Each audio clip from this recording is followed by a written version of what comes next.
Hello fellow readers and readresses. Have you ever been nostalgic for something that just happened?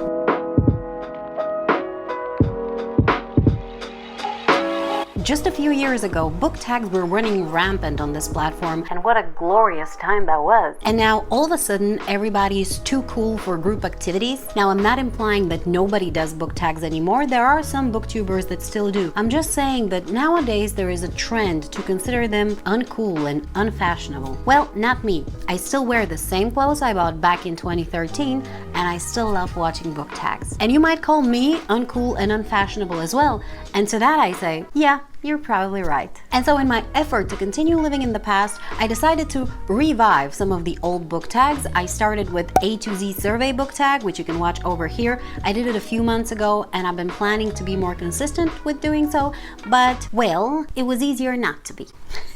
And today it's time to bring back another book tag. Hey, that rhymed, kind of. We are looking back on the year 2012. Everybody was doing the Gangnam Style, and we were all preparing for the inevitable end of the world. And this is when two lovely ladies, namely Shami from Read Like Wildfire and Ellie from Earl Grey Books, created the Meteor Book Freakout tag, which is an absolute staple in the book tag genre. Nowadays, Shami no longer does book-related content, but she still does business and lifestyle-related videos on her YouTube channel that is called Shami. Ellie, on the other hand, still does book-related content on her booktube channel that still carries the name Earl Grey Books. I would like to thank both of them for creating this timeless book tag, and both of their channels are linked in the video description if you'd like to check them out and give them some love. Now, without further ado, let's jump into the Meteor Book Freakout tag. Prompt number 1. Best book you've read so far in 2023. I'm gonna mention two books here, one of which is a reread, and that is Words of Radiance by Brandon Sanderson. This book needs no introduction to the people who have watched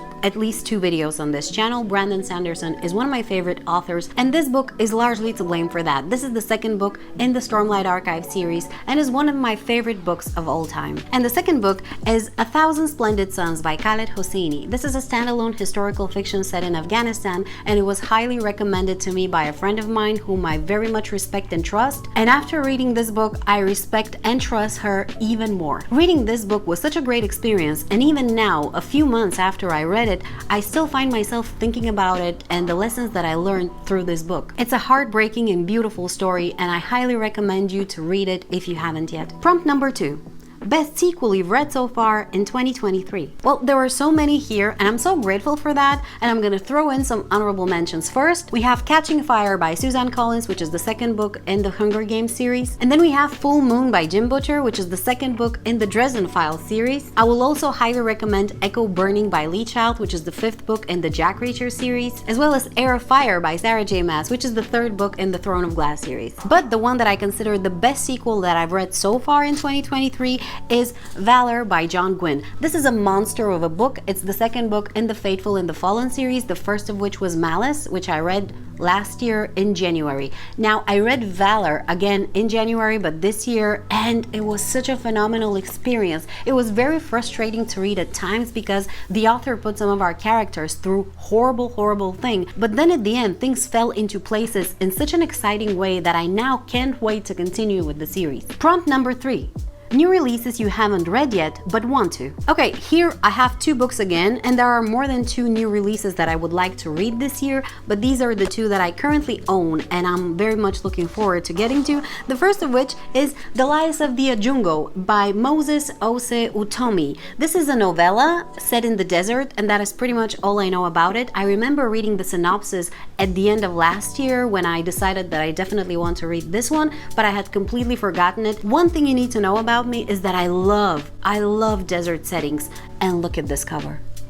Tell me it doesn't give you all the desert vibes you can ever think of. It is gorgeous, and I remember that the synopsis was very intriguing to me, and I can't wait to get to it. And considering that it's a novella, it's very short, not even 100 pages. It is 87 pages with the acknowledgements, so it shouldn't take me any time to read it. I'm gonna try to incorporate it in my either next TBR or the one after that. Definitely I want to read it in summer for obvious reasons. And then the other book that I have here is an adult adult fantasy, I believe, and that is The Witch King by Martha Wells. I don't remember anything about the synopsis of this book. I had read it last year at the end of the year when I was thinking about my most anticipated releases of 2023, and this one was one that stood out to me. Plus, I have read a few books by Martha Wells, the first 2 or 3 novellas in the Murderbot Diary series, and I was very, very impressed by her. So I think this book will be great, and I'm very much looking forward to reading it. By the way, this is the Illumicrate Special Edition, and I'm gonna try to link the unboxing over here. Prompt number 4. Most anticipated releases for the second half of the year. Well, here I had absolutely no difficulties picking which those books would be, and those are Secret Projects 3 and 4 by Brandon Sanderson. If you're not aware, last year I believe Brandon Sanderson launched the biggest Kickstarter ever, and that was for releasing 4 secret novels that he had secretly written during COVID times. And now I am super excited about reading Secret Projects 3 and 4 because I know that both of them are set in the Cosmere, which is a universe in which Brandon Sanderson creates a big part of his books. I can't wait to get them. I can't wait to read them. I believe one of them is going to be released on the 1st of July and the other one on the 1st of October, if I'm not mistaken. Prompt number 4. Biggest disappointment. This, sadly, was The Count of Monte Cristo by Alexandre Dumas.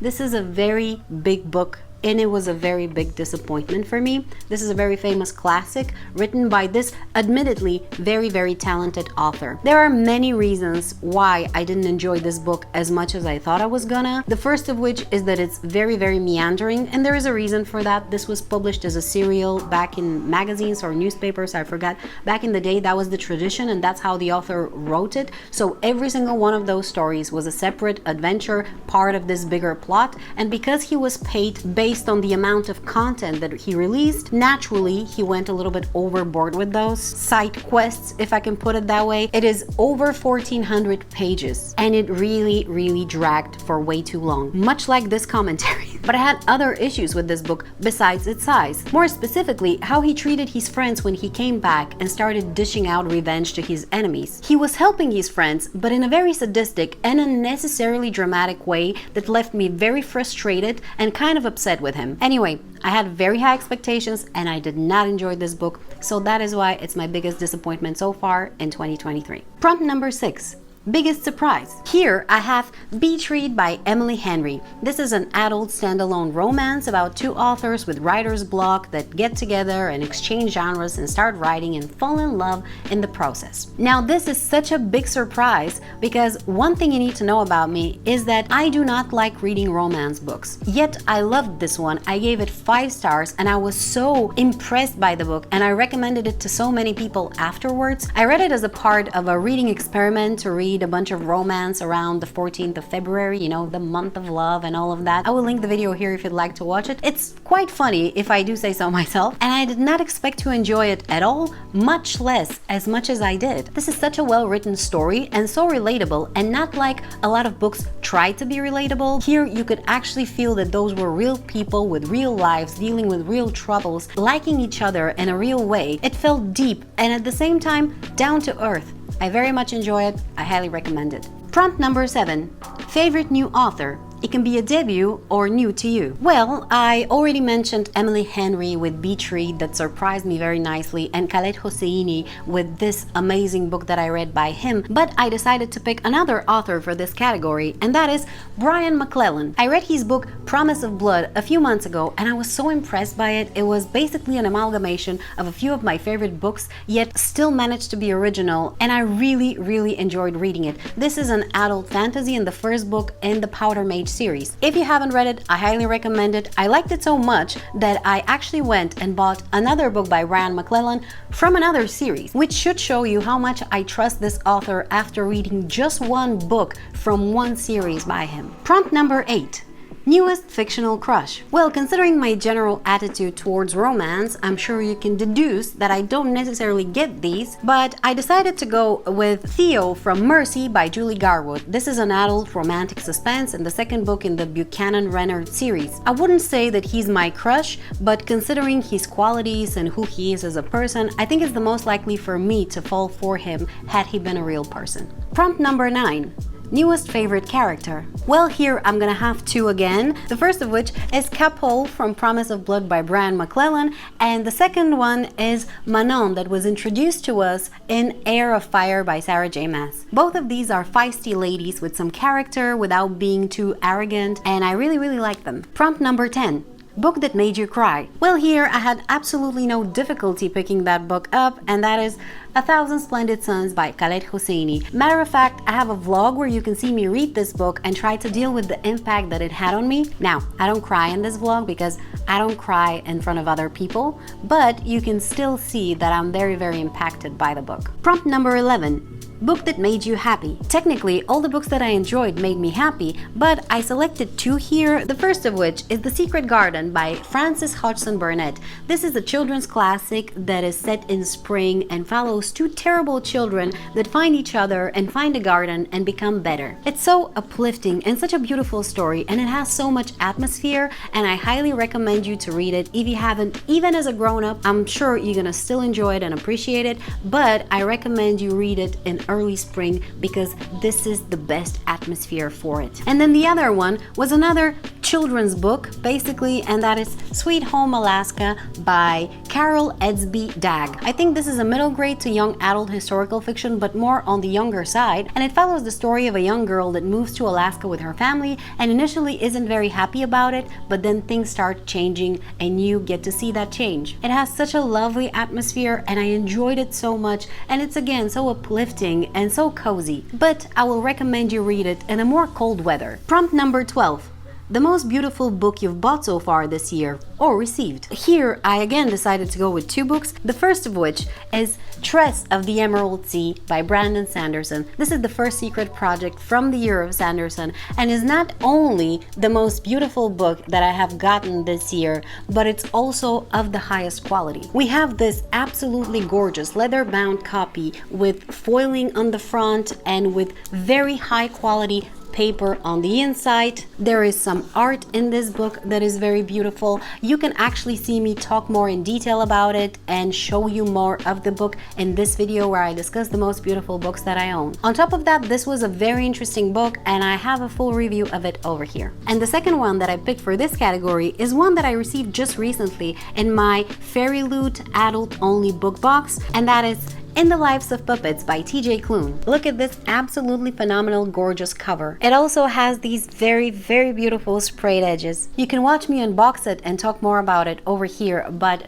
to me, this is such a gorgeous book. From the color palette and the design of it all, it just gives me such a lovely atmosphere. I can look at it all day. Prompt number 13. What books do you need to read by the end of the year? Oh boy. Are you ready? A Lion's Tale, Anxious People, Captains of the Sands, Death with Interruptions, The Dragonbone Chair, East of the West, Foundation, The Fountainhead, Gardens of the Moon, The Gunslinger, The Immortals of Meluha, Jane Eyre, Manunia, The Night in Lisbon, The Night Watch, The Shadow Rising, Reaper Man, The Rhythm of War, Starsight, The Sword of Shannara, The Wind in the Willows, Secret Projects 3 and 4, etc., etc. Needless to say, there's quite a few. And prompt number 14. Favorite book community member? Well, here I'm gonna mention a few because I can't select just one. We have Michaela from Cat and Mac, Ashley from Books to Ashes, Teresa from Sweet Tea Reads, and so many more lovely others. And that, my friends, concludes the mid-year book freakout tag. I hope you enjoyed watching it at least as much as I enjoyed filming it, and if you'd like to do it yourself, please feel tagged. Just drop me a comment under this video so that I can go and watch yours. Thank you for watching this video, and if you'd like to see some of the other book tags that I've done, check out this playlist. Bye!